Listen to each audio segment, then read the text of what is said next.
और देखिए, प्रधानमंत्री नरेंद्र मोदी ने चुनौतियों के पत्थरों को तराशकर असंभव को संभव कर दिया। देश की तस्वीर में विकास की स्याही से नक्शा खींचा तो खुशहाली के रंग भर दिए। यह सब कुछ बस यूं ही नहीं हो गया, इसके पीछे पीएम मोदी की तपस्या शामिल है। वो तपस्या जो सबको दिखती नहीं, लेकिन इसका फल बदलते भारत की गवाही देता है। पीएम मोदी ने भारत में कुछ ऐसे बदलावों को कामिल किया जिसने दुनिया का वर्ल्ड ऑर्डर ही बदल दिया, जिसने दुनिया में एक लकीर खींच कर रख दी। लकीर विश्व गुरु बनने की ओर अग्रसर देश की, लकीर कर्म योद्धा नेता की, लकीर प्रधानमंत्री नरेंद्र मोदी की।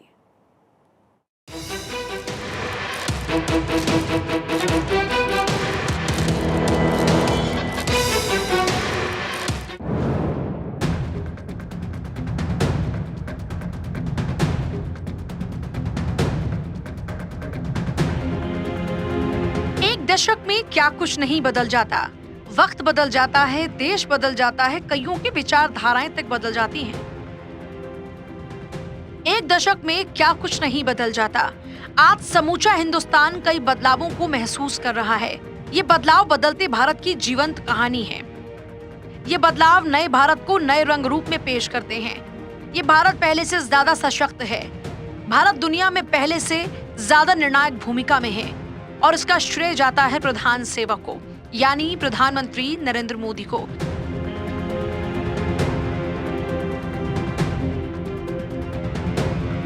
नरेंद्र मोदी ने दुनिया को समझने के लिए बीजेपी कार्यकर्ता के रूप में अपनी शुरुआती वर्षों में विभिन्न देशों की यात्रा की।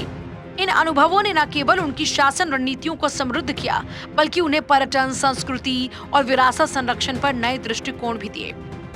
यूरोप, संयुक्त राज्य अमेरिका, मैक्सिको और अन्य स्थानों की अपनी यात्राओं के दौरान नरेंद्र मोदी ने देखा कि सबसे छोटे यूरोपीय देश भी बड़ी संख्या में पर्यटकों को आकर्षित कर सकते हैं, रोजगार पैदा कर सकते हैं और स्थानीय अर्थव्यवस्था को बढ़ावा भी दे सकते हैं। उन्होंने सफलता में योगदान देने वाले 3 प्रमुख कारणों की पहचान की।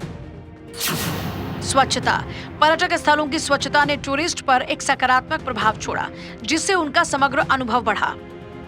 विरासत में गर्व। नरेंद्र मोदी ने देखा कि ग्रीस और इटली जैसे देशों में उनकी ग्रीको रोमन विरासत पर गर्व की मजबूत भावना थी, जो कि अधिकांश आबादी के ईसाई होने के बावजूद खुले तौर पर प्रदर्शित की जाती थी। इसके विपरीत उन्होंने देखा कि सांप्रदायिकता के आरोपों के डर से भारतीय नेता अक्सर ताजमहल जैसे प्रतिष्ठित स्मारकों से परे देश की विविध विरासत को प्रदर्शित करने में झिझकते थे। स्मारक संरक्षण। देश के इतिहास में महत्वपूर्ण भूमिका निभाने वाले व्यक्तियों की यादों को संरक्षित करने के प्रयासों को पर्यटन प्रोत्साहन प्रयासों के हिस्सों के रूप में अत्यधिक माना और सम्मानित किया गया। पीएम मोदी कई ऐतिहासिक निर्णयों के शीर्ष पर रहे, जिससे न केवल जन समर्थन प्राप्त हुआ, बल्कि कई राजनीतिक नेताओं और संस्थानों से दुनिया भर में मान्यता और प्रशंसा भी मिली। प्रधानमंत्री नरेंद्र मोदी के सीएम युग की बात करें तो गुजरात के मुख्यमंत्री के रूप में अपने कार्यकाल के दौरान पीएम मोदी ने राज्य को वैश्विक पर्यटन मानचित्र पर लाने के उद्देश्य से कई रणनीतिक पहलू लागू किए। इन प्रयासों में विभिन्न प्रकार की परियोजनाएं और सांस्कृतिक उत्सव शामिल थे।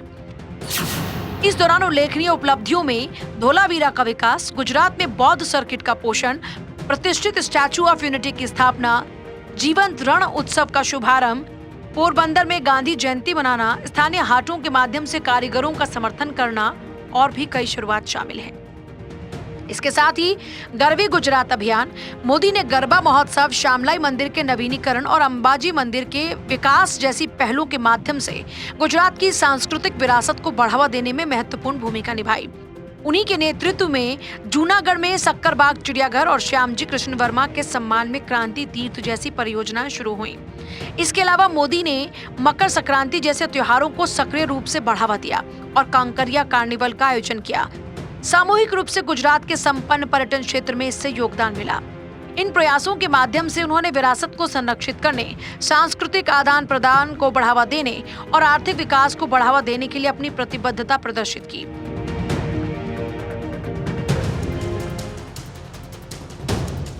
इसके साथ ही पीएम मोदी ने कई नई शुरुआत को अमली जामा पहनाया। इन शुरुआतों ने पीएम मोदी को और ज्यादा लोकप्रिय नेता बना दिया। इनमें शामिल है धोलावीरा, एक उल्लेखनीय उपलब्धि यूनेस्को विरासत स्थल धोलावीरा का परिवर्तन था।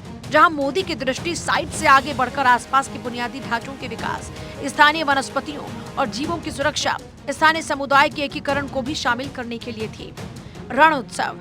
कच्छ में एक त्योहार रण उत्सव की शुरुआत ने न केवल इस क्षेत्र को एक पर्यटन स्थल के रूप में बढ़ावा दिया, बल्कि आय के अवसर भी पैदा किए, खासकर भूकंप के बाद की स्थिति में। इस उत्सव की सफलता 30 दिवसीय कार्यक्रम से अग्रिम बुकिंग के साथ 90 दिवसीय उत्सव में इसके परिवर्तन में परिलक्षित होती है। पतंगोत्सव। पतंगोत्सव की विशिष्ट विशेषताओं में से एक प्रदर्शन पर पतंगों की विस्तृत विविधता है। प्रधानमंत्री नरेंद्र मोदी का नवाचार और दृष्टिकोण इन पतंगों को बनाने में उपयोग की जाने वाली सामग्रियों तक विस्तारित हुआ। पारंपरिक तरीकों पर टिके रहने की बजाय उन्होंने भारत के विभिन्न हिस्सों से सामग्रियों के उपयोग को प्रोत्साहित किया। पतंगों के लिए बांस की छड़ें असम से, टिश्यू पेपर इंदौर से, धागे मोदी नगर से मंगाए गए थे। पतंगोत्सव, जिसे अंतर्राष्ट्रीय पतंग महोत्सव के रूप में जाना जाता है, दुनिया भर से भागीदारी देखकर एक वैश्विक घटना बन गया। लखपत गुरुद्वारा। सिख समुदाय के लिए एक ऐतिहासिक और धार्मिक स्थल लखपत गुरुद्वारा गुजरात के कच्छ जिले में स्थित है। तत्कालीन सीएम मोदी के जीर्णोद्धार प्रयासों ने न केवल गुरुद्वारे के वास्तुशिल्प और ऐतिहासिक महत्व को संरक्षित किया, बल्कि तीर्थ यात्रियों और आगंतुक सुविधाओं में भी सुधार किया। इसके साथ ही हमारे गौरवशाली इतिहास को संरक्षित करने और बढ़ावा देने से लेकर संग्रहालयों को अनुभवात्मक शिक्षा के केंद्र के रूप में बनाने और उसके साथ साथ पांडुलिपियों, संग्रहालय के डिजिटलीकरण तक पीएम मोदी ने हमारी सांस्कृतिक संपत्तियों को बनाए रखने और संरक्षित करने के लिए कई पहल की। दूसरी ओर पीएम मोदी ने भारत भर में आध्यात्मिक स्थलों के पुनर्विकास और कायाकल्प पर जोर दिया। भारत को आध्यात्मिक पर्यटन के लिए एक विश्व स्तरीय गंतव्य के रूप में बदलने के बदले में पीएम मोदी के नेतृत्व वाली सरकार ने कई पुनर्विकास परियोजनाएं शुरू की। श्री राम जन्मभूमि के लिए भूमि पूजन समारोह की अध्यक्षता करने से लेकर मंदिर की आधारशिला रखने तक पीएम मोदी अपनी धार्मिक प्रतिबद्धता को पूरा करने के लिए अपना पूरा समर्थन देने में सक्रिय रहे। पीएम मोदी एक ऐसे नेता हैं जो न केवल भारतीय संस्कृति में रचे बसे हैं, बल्कि इसे खुलेआम प्रदर्शित करने में भी हिचकिचाते नहीं।